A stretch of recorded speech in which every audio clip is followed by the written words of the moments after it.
I mean, there's a book here called Militant Islam Has Come to America. The only reason these militants have come to America is because militant America has gone to the Muslim world. If militant America didn't go to the Muslim world, you would not get militant Islam coming to America. And we don't want militant Islam. I don't want to see militant Islam. I want to see the Islam of peace.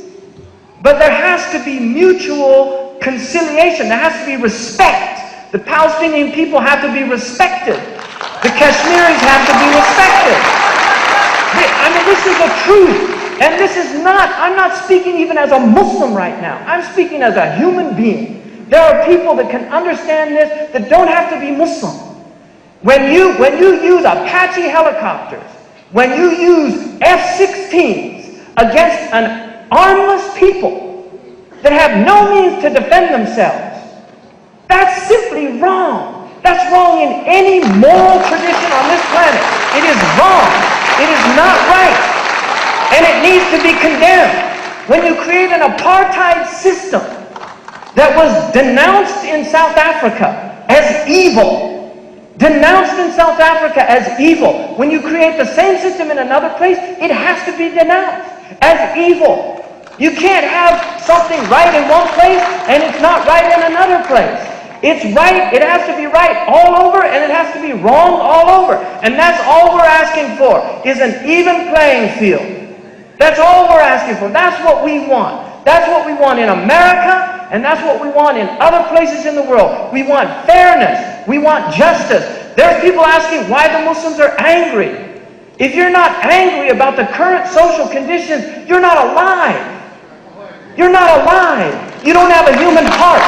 If you're not angry about 50 million people in Africa that are suffering from AIDS, and we're spending 1.001% of what we're spending on weapons of mass destruction. We're spending billions of dollars to learn better ways of killing people, and we're not putting that money to learn better ways of healing people. That is wrong. It's simply wrong, and it needs to be condemned. It needs to be condemned. We have to condemn what is wrong. And we have to honor people that stand alongside of us. We have to honor them, whatever their faith, whatever their tradition.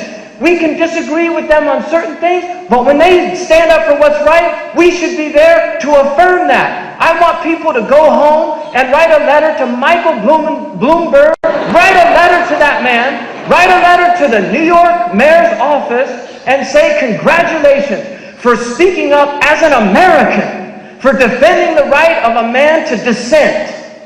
Congratulations.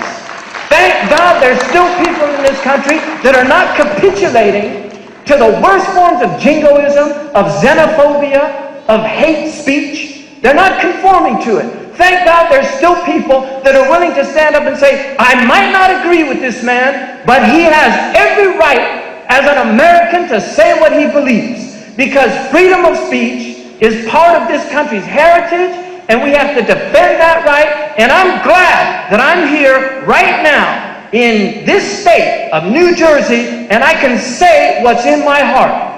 Because I don't want an America where I have to be afraid of speaking the truth, where I'm going to be confused with some Qaeda sympathizer because I'm saying what's wrong with America. And the only reason I want to say what's wrong with America is so we can change it to what should be right with America. Because this is a great country.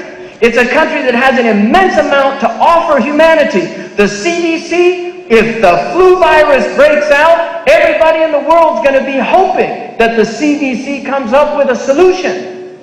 Really, they want the Center for Disease Control to be monitoring these things. There's things that happen here, there's research, there's development that are beneficial, but there's other things that are wrong. And we need to be balanced with how we look at this country. We need to be fair, our discourse needs to be fair, it needs to be free from the left, it needs to be free from the right. Religion is not left and religion is not right, it's straight. That's religion, it's straight. The Prophet ﷺ said to Sufyan bin Abdullah when he said to give him some advice that he couldn't ask anyone else. لا أسأله غيرك يا رسول الله. He said, قل آمنت بالله ثم استقم. Say I believe in God and then be straight. Be straight. That's the way Muslims should be. We have to be straight as arrows.